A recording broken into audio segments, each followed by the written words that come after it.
Good morning, everybody, and welcome back to the DuckSage Venture Farm. Here we are on a very beautiful late August morning. It's pretty much the end of summer, and we're on the threshold of fall. There is a sweet, ripe smell everywhere, hovering over these fields. And no matter what, at this time of the year, it is always good to return to the home base here at the farm. At this point in the history of DuckSage Venture, I think I've been putting videos up on the channel for about 4 to 5 years. So it's kind of a big anniversary. The channel is slowly growing, and I'm really appreciative of that. What is DuckSage Venture? Well, it all started by buying this piece of land. I want to be very clear that I do not own this all by myself. I am a third of a partnership, so there are 2 others. We pay into it. We started a contract, and when we decided to purchase this piece of land, we've been working together as a team pretty much the entire time. We discovered it in our pursuit for waterfowl.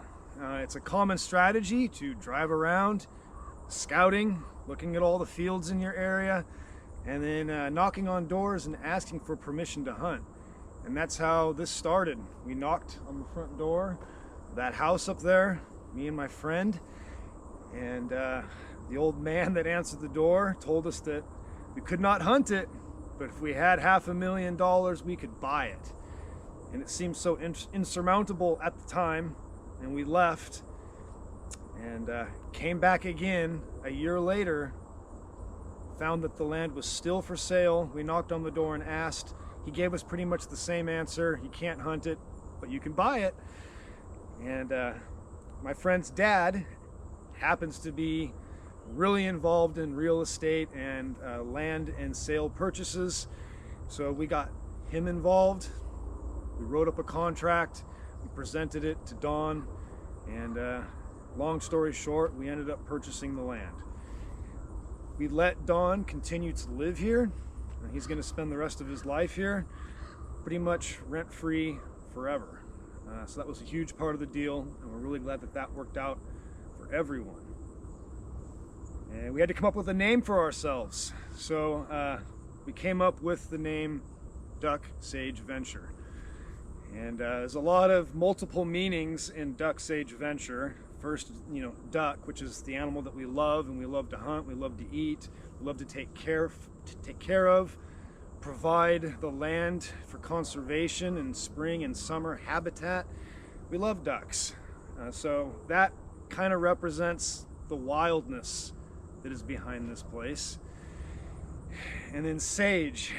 You know what it means to be an old sage, an old experienced being who's just been around and knows everything, about their discipline.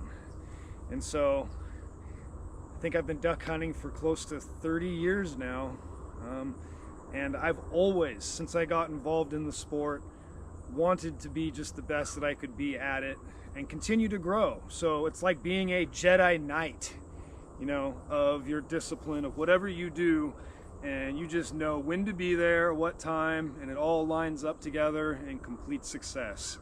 So that is the sage part of it. And then there's venture, which stands for the adventure, getting out there and enjoying these places that are here for us to take part in and be a part of, and of course venture also means partnership. So, because this place is a partnership, that is what the venture means. And you are also a part of this partnership. The channel would be nothing without you, the viewers. So I just want to send out a wholehearted thank you for being a part of this. You make everything worthwhile and fun to put the videos up, and I do appreciate your opinions and your reactions. So, to more years and continued success of DuckSage Venture. This journey has not been easy by any means of the word. There have been a lot of extreme ups along the way, and there have been a lot of extreme lows along the way. It is not always easy working together as a team, but teamwork always pays off in the end, and the rewards of working together always offset everything else. At one point in my life, I truly believed that I would never be able to own anything. And then I just said yes to a couple of decisions, and it seems like this whole project just fell into my lap, and I found myself all of a sudden a part of a land deal that would bring about 120 acres into my life. And so one day, out of the ethos of what does this button do, I started my YouTube channel pretty much out of curiosity. Outdoor recreation and even living has become a lifestyle for Sarah and I. We try and get out here as much as we possibly can, and we encourage everybody else to do the same. Being out here in so many different disciplines and witnessing so many different experiences, I just decided to start filming all of those experiences and sharing them with the world. I'm glad to bring everybody along, and I hope you have enjoyed the adventure so far.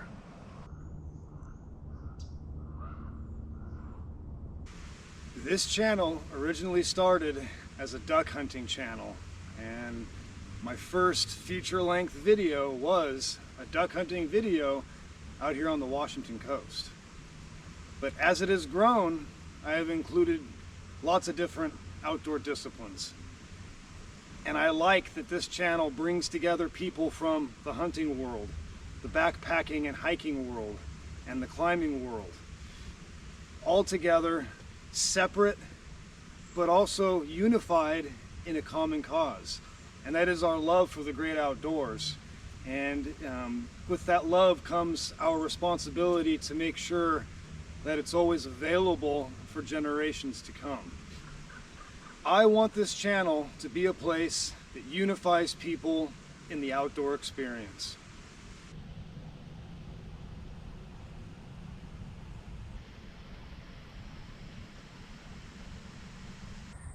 By the looks of things, it feels like it is the beginning of a very hot summer day here at the farm. Be reminded that the hot summer days are quickly coming to an end. We have to cherish them while they last, because we are on the heels of fall. It is coming very quickly. It is, in my opinion, the funnest time of the year down here. All the summer work is done, all the hay is in the barn, and we're just waiting on the grand passage to begin. There's something about fried onions that just smells so wholesome. Gotta throw in potatoes and some duck pepperoni with it though. And this will be supper here at the farm tonight. This year, DuckSage Venture has reached a very important milestone, because we own this farm equipment now. The payments are over, and it's a really big deal for us, because now we can start focusing on other things here at the farm. It's also when things start to break down as soon as you own it.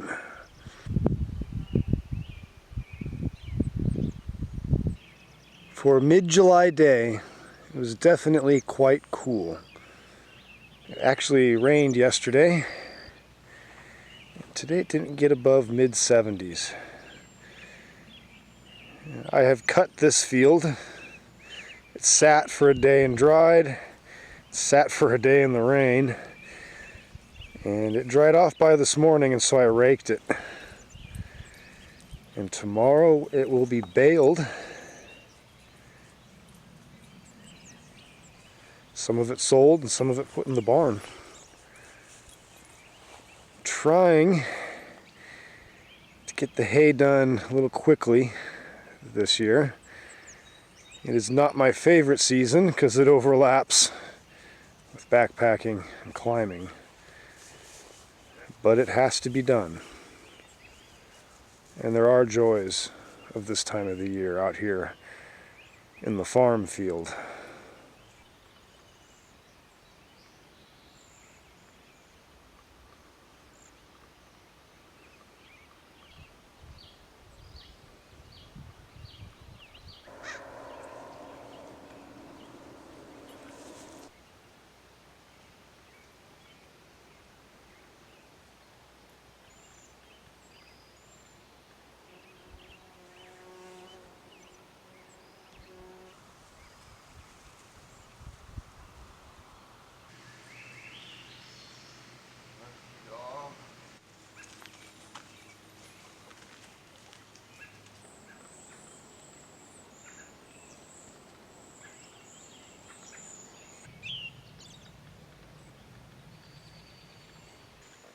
Here's the cutter, and the other day it had a very significant part break on it. So we had to spend pretty much all day yesterday figuring out how to repair it. These are the disc blades. They spin around at a very high rotation per minute with a lot of torque. And that one over there, attached to the drive shaft, broke and completely snapped in half, and its pieces got thrown against those fingers right there and then out the back while I was running it. Nick and I were successful though at figuring it out, and we replaced it yesterday. We just have to test it. We worked till about 10:30 p.m. last night into the dark to get it done.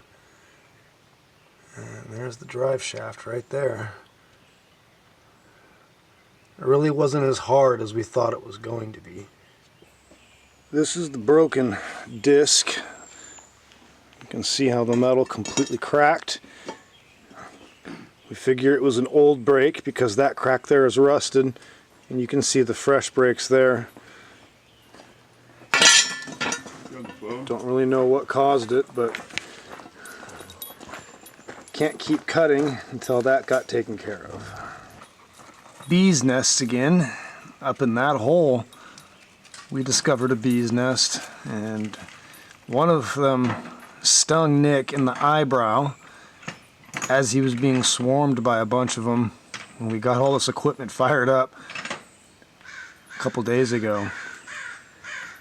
Took 2 cans of wasp and hornet killer sprayed up in there to eradicate them.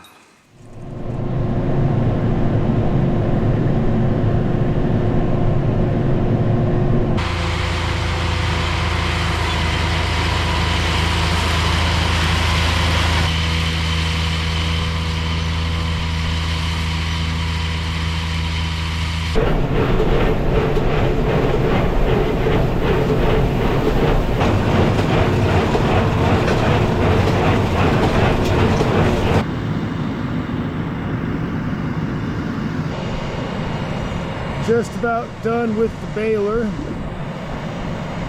Almost all of this field, except for the perimeter, has been baled up. Just gave it a rough count. It's about 230 bales sitting out here on the field.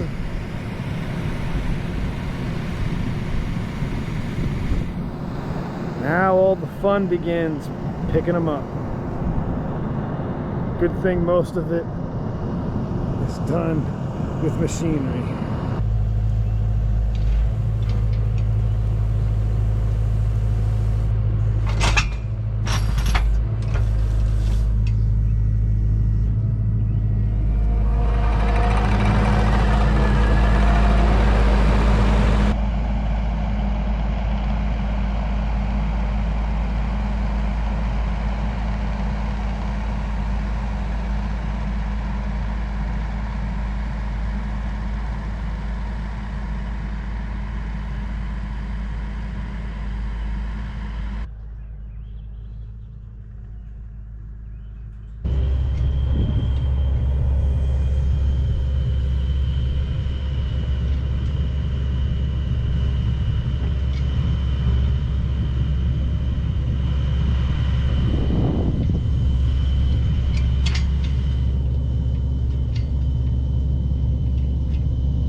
Forward a tad.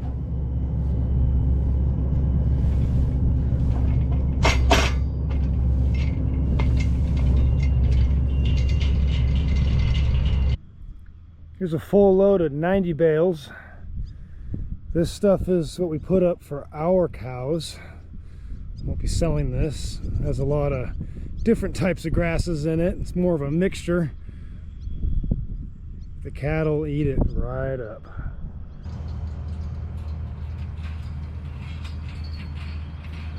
Forward. Forward. Okay, right there, bring her down. Come forward a tad bit more. Right there.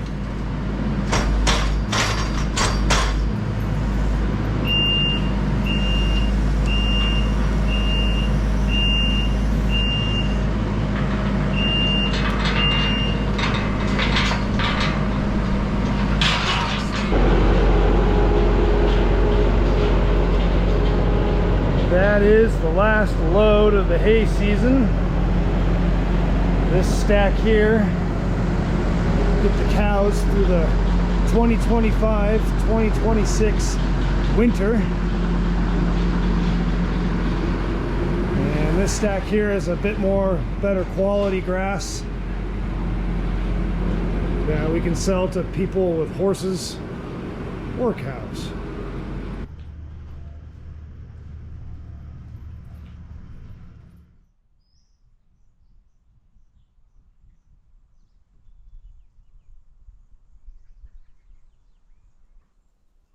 Tansy ragwort, an invasive plant species that will take over our whole pasture if we don't do something about it. Nature has a way though. See these little caterpillars? They're eating the tansy. As the season goes on, these plants will be infested with them. But we are down here making it happen a little bit quicker. They have to be pulled. And we don't got much left. Just work right through here, and this is like the last little patch up here by the trees. Got to do it, I think, before it seeds and the wind carries the seeds out into the field, where we'll have to pull it next year before we do the hay. Billions upon billions of blackberries. Also, like the tansy, an invasive plant. These are the Himalayans. Unlike the tansy, it's not toxic. I'll be looking forward to eating these all next month. I believe this is Scottish thistle, another non-native species. Its seeds are definitely carried by the wind. Like right here, this is almost ready. So we try to do our best to cut this back as much as we can as well.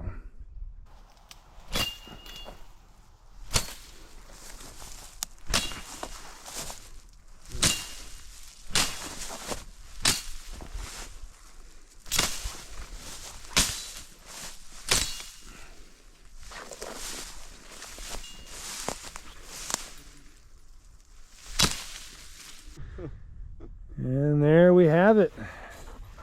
Besides Rusty keeping us entertained during our chores, we have a nice big pile of pulled tansy right here.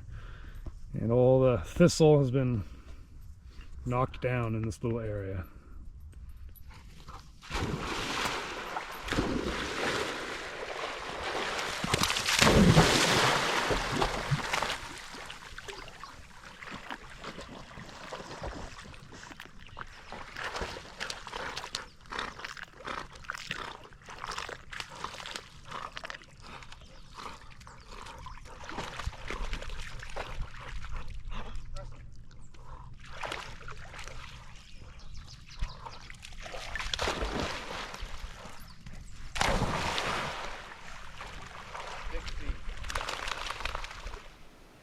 There are also a lot of cherry trees here, and these are as ripe as they come right now. I've been snacking on them the entire time I've been here. Nature always provides you with what you need at that time of the year. And right now, it's saying, eat cherries.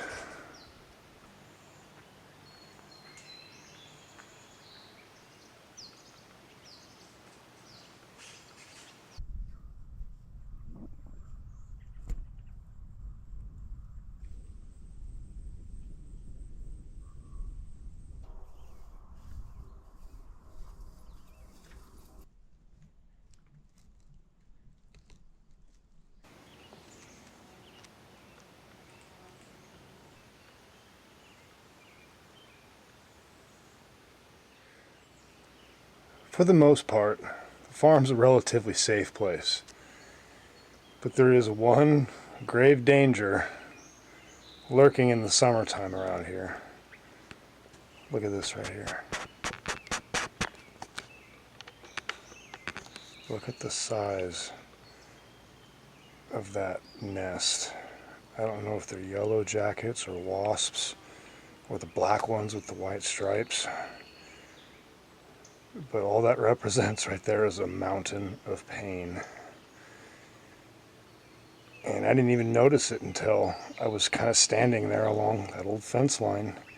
I looked over and saw it. I was like 5 feet away from it. Good thing I discovered it before I or somebody else started rummaging through that pile. That one's loaded. I have a nice fresh can of spray, and we'll take care of this one tonight.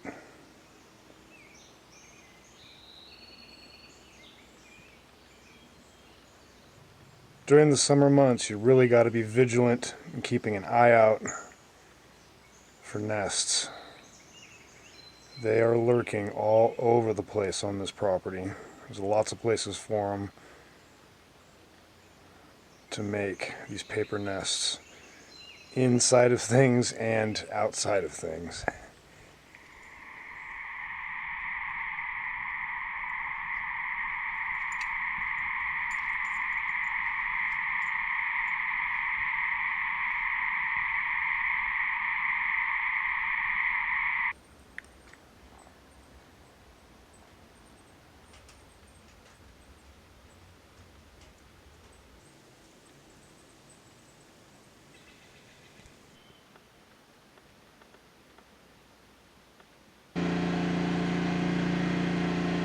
Good morning to a very snowy Groundhog's Day. Don't think the subterranean rodent is going to see its shadow today. And this beautiful snow has arrived after duck season. I'm actually down here at the duck shack cleaning up after duck season. And got a fire going in here. It's really cozy. And my goal is to pull all of this out, clean and sweep and reorganize and put all the duck decoys away. And get those goose decoys there ready to go for the February-March season. It looks like it's going to be a cold one.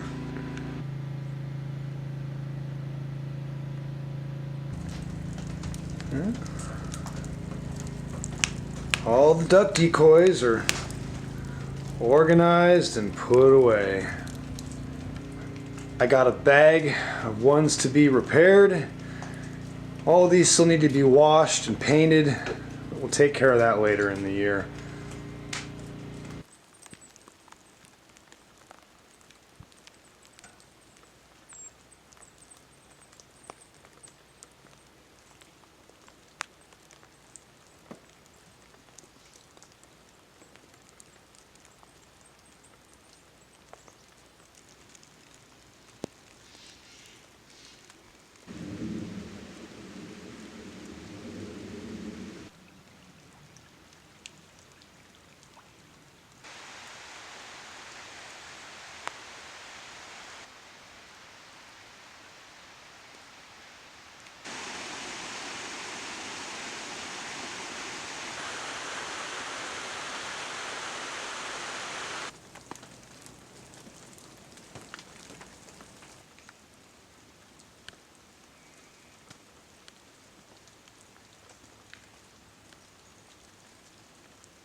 Well, good morning.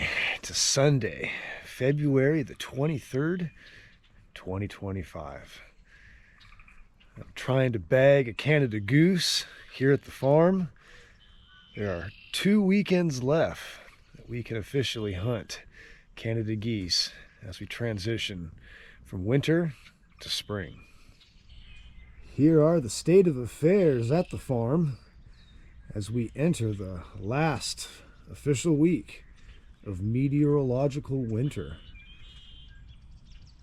That is right, folks. March 1st, technically spring begins. And I don't know, just judging by the feeling of things around here, it feels more like spring. Very wet. Finally, a lot more rain has arrived. February was definitely winter-like, a lot more snow and cold during that month. But the water is low. Not too much of it right now. We're hoping maybe we get a little more, but there's a lot of beautiful songbird music going off right now. Lots of mallards working the ponds. Hopefully they're courting to make more little ducklings as we go into the spring. There's been a handful of geese using the place. I hope they come in here today and give me one chance.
Good morning, March 1st, 2025. Me and my uncle are out today trying to get some last chance Canada geese at the very end of the late winter, early spring Canada goose season. It's been a rough, slow season so far. I'm hoping that we get the good luck today and we're able to bag some birds. So let's see what happens here. It's a nice, calm morning. The water is definitely way up, and there's a little chill to the air. But it is supposed to get kind of warm today, and I already hear quite a few Canada geese in the area waking up and starting to move around. Nice fall. Mm-hmm.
soon as they saw the decoys, they came over here.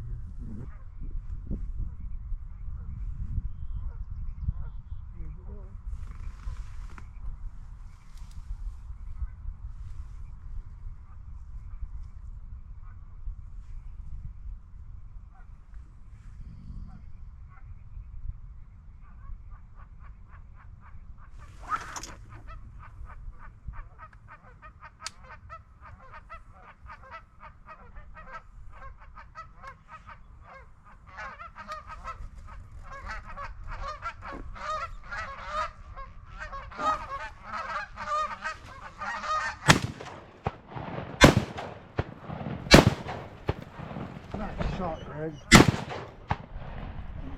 Go get it, Holly. Dead bird. Good girl. It is well past noon. The geese have been flying all morning, but really high above the fog when it was around. We're sitting over on the point of trees right there. And here's the decoy spread. I went with realism today instead of numbers. I got about 2 dozen full bodies out. They're walking up from the water over there. That last group came right through the gap in the trees. No calling. And came down close enough to take a look. My uncle made a nice long high shot and folded another goose out of that same flock. So we each got one. And his is laying dead over there on the other bank. He just had to walk around to go get it. Holly can't see it. And he's a little confused. Won't swim over there to get it. Well, Greg has returned from getting his goose. Yeah. Well, what's your opinion of that flock? It's fantastic. Just wish they were a hair farther in. That's what you wait all day for. Well, here's a closer look at the birds bagged today. 2, I'm gonna guess, lesser Canada geese. 1 flock that came in, no calling. Decoys did their work well. Feels really good to finally break the ice on some Canadas just as we're kicking off the last weekend of hunting this season.